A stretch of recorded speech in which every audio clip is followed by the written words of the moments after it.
जवाब देबी नहीं तू तो कार्य कर मु भीतर अछि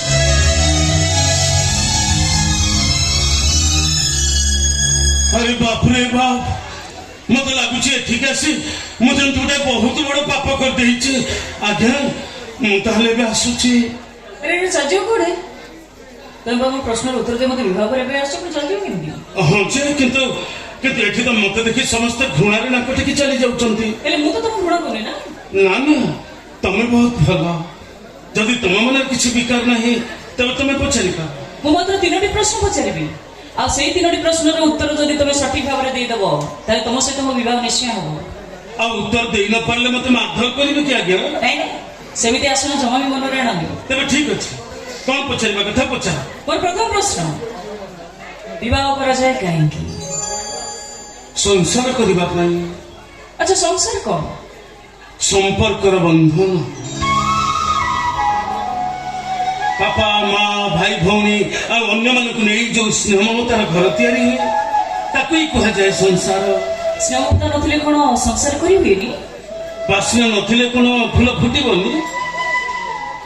बासना नथिले भी फूल फुटिबो स्नेह ममता नथिले भी संसार हबो किंतु से संसार रे शांति नथिबो अच्छा तमे ताले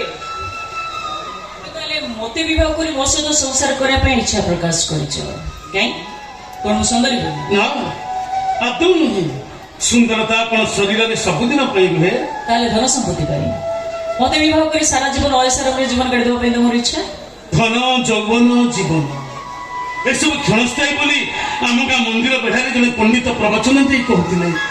तांको पाखरे ए सब सुनी मु खूब भल भाव बुझी जाईची तण ता प्रति मा आसक्त हेबी कहीं की ताहले मो पर की विशेषता अछि जे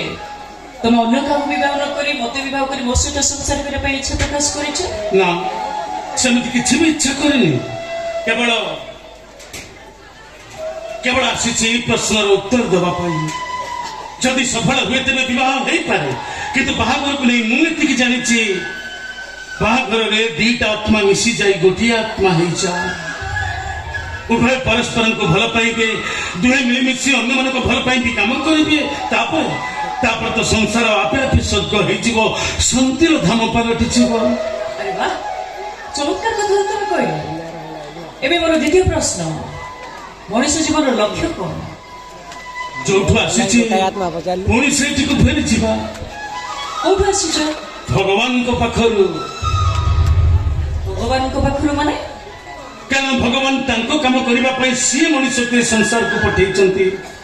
तेणु संसार काम सारी देई पुणी भगवान को पाख को फेरि जीवा होची मनुष्य जीवन रो लक्ष्य अच्छा भगवान किए तमे कोन ताके भी देखिछ ना मु कोन तांके संसार रे केही भी देखि नाहंती केवल तांको सत्ता को ही अनुभव करी हुए ए जेमिति आपण को घरे घुरुथिबा ए पंखा तार भीतर थोड़ा बिजुली को कौन आप देखी पार्टी ठीक सेमती भगवान को देखी हुए केवल तांको सत्ता को ही अनुभव करेंगे एते कथा तुम जानिलो केमिति कोन बही पड़ी नहीं मु बेसी पाठ पढ़ी नहीं क्या माइनर जाए पढ़ी जहाँ मन को आसला कहीदेली कौन किसी भूल हो गला क्या क्या नहीं तुम किसी भी भूल कथा कहन पर तुम अनुभव को नहीं तुम स्वीकारोक्ति मत मुग्ध करिछि एबे मोर तृतीय प्रश्न ये संसार रे बा ये सृष्टि रे सबुठारु श्रेष्ठ मिठा कोन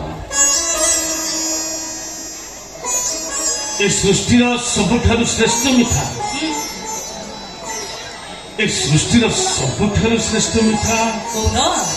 ये सृष्टि रो सबुठारु श्रेष्ठ मिठा कोन ए सृष्टि रो सबुठारु श्रेष्ठ मिठा होची